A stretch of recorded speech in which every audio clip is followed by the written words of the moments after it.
ఓం శ్రీ మహాగణాధిపతయే నమ. ఓం శ్రీ గురుభ్యో నమ. ఓం నమ శివాయ.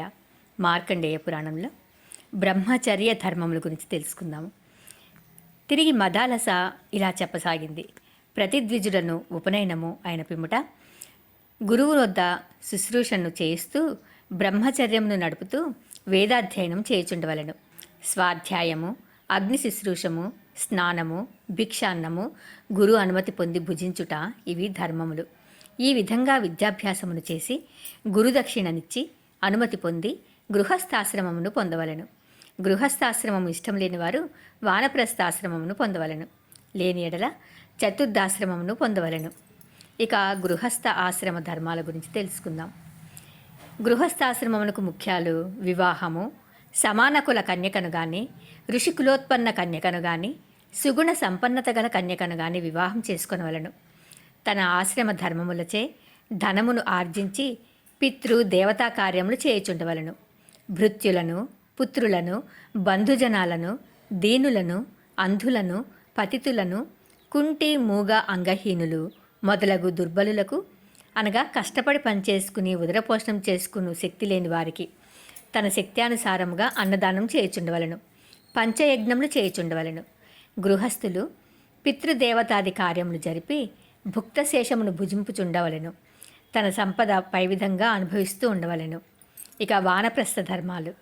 దేహదారుఢ్యము తప్పిపోయి పిమ్మట గృహకృత్యాది భారము కుమారులకు అప్పగించి ఆత్మశుద్ధి కొరకు వానప్రస్థ ధర్మములు ఆచరింపవలను. అరణ్య పదార్థములను తినుచు తపస్సును చేయుచు నేల ఎందు పరుండుట, బ్రహ్మచర్యము, పితృదేవతాది తిథులు, హోమములు, త్రికాల స్నానము, జటావల్క ధారణము, మౌనము ఇవి ఆత్మశుద్ధి కొరకు ఆచరించి సమముగా ధర్మములను నడుపుచు మనస్సును అరికట్టుట ముఖ్య ధర్మములు. ఇక చతుర్థాశ్రమము. దీనికి సన్యాసము అని పేరు. దీనికి సర్వాంగము, సర్వసంగ పరిత్యాగము, జితేంద్రియుడై చిరకాలము ఒక్కచోట నుండక బ్రహ్మచర్యము జరుపుచు కోపము లేనివాడై భిక్షాన్నమును తినుచు తత్వశాస్త్రమును పరిశీలనము చేయుచు ఆత్మలోకనము చేయుచుండవలెను. సర్వవర్ణముల వారు ఆచరించవలసిన ధర్మాలు. సత్య, శౌచ, అహింస, అసూయలు అందరూ ఆచరించవలెను. ఆనృశంస్యమును, నకార్పణ్యమును, సంతోషమును కలిగి ఉండవలను. ఈ విధంగా ధర్మములను తెలుసుకొని ప్రతి మానవుడు సంచరించుచుండవలను. ఈ ధర్మములు ఆచరించని వారిని రాజు శిక్షించుచుండవలను అని చెప్పెను. తల్లి మాటలు విని అలర్కుడిట్లా ప్రశ్నించుచున్నాడు. అమ్మా, గృహస్థాశ్రమ ధర్మములను, వాటి విశేషములను, తన వర్ణాశ్రమమును తగిన ధర్మములను చేయుచున్నప్పుడు మనుష్యుడు చేయతగిన కార్యములేవి, చేయతగని కార్యములేవి, వాటిని విశదముగా చెప్పవలసిందని కోరాడు. ఆ మాటలకు మదాలస ఇలా చెప్తూ ఉన్నది. కుమారా, అలర్క, గృహస్థ సకల జీవులను రక్షింపుచుండవలెను.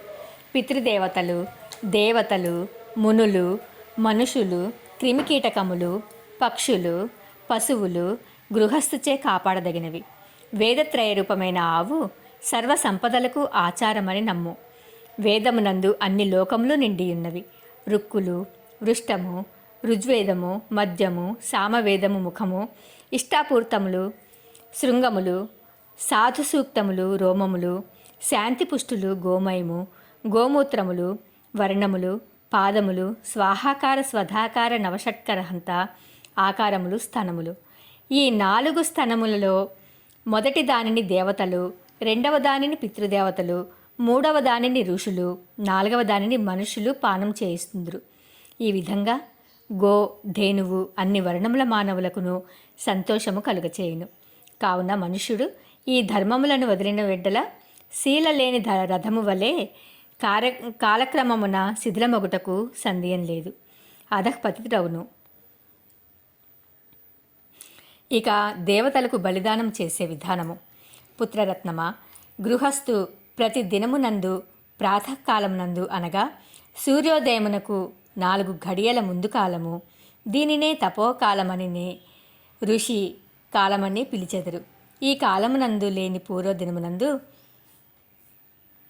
అర్కే వీర్యం దటే దీప్తి కరంజేవి జయో భవేత్, ప్లక్ష్యే చైవార్ధ సంపత్తి ర్బదార్యం మధురోధ్వని, కదిరే ముఖ సౌగంధ్యం బిల్వేతు విపులం ధనం, జౌదంబారేతు వాక్శుద్ధి రామ్రేత్వారోగ్యమేవ చ కరం జేతు ధృతిరేద్మేధ చంపకేతు దృఢామతి శిరీషే కీర్తి సౌభాగ్యం ఆయురారోగ్యమేవ చ కరం జేతు ధృతి మేధ ప్రజ్ఞాశక్తి స్తదాధ్వని దాడిమ్యాం సుందరాకార కకుభేటుకుట భేస్తదా జాజీతగర మందారై దుస్వప్నం నచ్చవినశ్యతి అని చెప్పబడి ఉన్నది. దంతకాష్టమును తీసుకొని తూర్పుగానైనను ఉత్తరముగానైనను కూర్చుండి ఆయుర్బలం యశోవర్చ ప్రజాపశువసూనిచ బ్రహ్మ ప్రజ్ఞాంచ మేధాంచ తన్నో దేహి వనస్పతే అని చెప్పి దంతధావనం చేసి ఇష్టదేవత నమస్కారమును చేసి స్నానాది అనుష్ఠానాదులను తీర్చుకుని ధౌత వస్త్రాదులను దాల్చి భస్మధారణము చేసి ధర్మాసనమున కూర్చుండి సూర్యోదయము అగు వరకు గాయత్రి మహామంత్రమును జపించవలను. సూర్యోదయము అయిన పిమ్మట సూర్యోపస్థానమును చెప్పి 2 యామముల వరకు తపంబు చేసి పిమ్మట దేవర్షి పితృతర్పణంబులు చేసి గృహంబనుకు రావలను. అనంతరమునందు దేవతలను గంధ పుష్పాదులతో పూజించవలను. దీనినే దేవతార్చనమంటారు. గృహ మధ్యమునందు బ్రహ్మకును విశ్వదేవతలకును బలి అన్నం పెట్టవలను. ఈశాన్య దిక్కున ధన్వంతరికిని, తూర్పున ఇంద్రునకును, దక్షిణమున యమునకును, పశ్చిమమున సోమునకును ఇవ్వవలను. గృహద్వారమున దాతకును, విధాతలకు ఇంటి చుట్టూను, సూర్యునకును రాక్షసులకు అంతరిక్షమున ఇవ్వవలను. ఇవి అయిన పిమ్మట సర్వభూతములకు ఇవ్వవలను. తరువాత పిపీలికాది సర్వభూతములకు ఇవ్వవలను. ఈ విధముగా భూతములకు అన్నము పెట్టిన పిమ్మట గృహస్థు నియమిత మనస్కుడై ఆచమనమును చేసిన ఎడల దీనినే వైశ్వదేవమని చెప్పుదురు. పిమ్మట గృహస్థు సింహద్వారము వద్దకు వచ్చి తలుపు తెరచి కొంత తడువు నిలుచుండవలను. ఆ సమయమున వచ్చిన అతిథిని పూజించి అన్నాదులచే తృప్తిపరచవలను. వాని కులగోత్రాదులను అడుగరాదు. అతిథి భుజించి తృప్తిని పొందిన ఎడల శ్రీ మహాలక్ష్మి మహావిష్ణువులు సంతోషమును పొందుదురు.